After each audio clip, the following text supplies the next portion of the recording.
আসসালামু আলাইকুম, সবাইকে ঈদ মোবারক। তো আমি যেটা বলতে আসছিলাম সেটা হলো, কালকে তো আমাদের কোরবানি গেছে।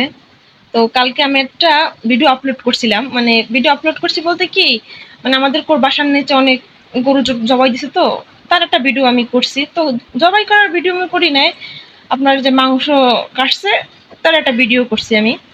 করার পর সেই ভিডিওটা আমি ইনস্টাগ্রামে আপলোড দিছি, সব জায়গায় আপলোড দিছি, আমি ইনস্টাগ্রামে আপলোড দিছি।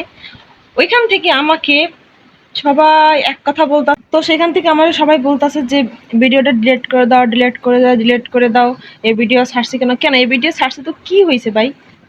আর বিশেষ করে হিন্দু ভাইরা বেশি বলতেছে ভিডিওটা ডিলিট করে দিতে। আচ্ছা, তোমাদের গরু পছন্দ না বা তোমরা গরুকে মা ডাকো, তোমরা গরু খানো, তোমাদের ব্যক্তিগত ব্যাপার, আমাদের কি সেটা, তাই না?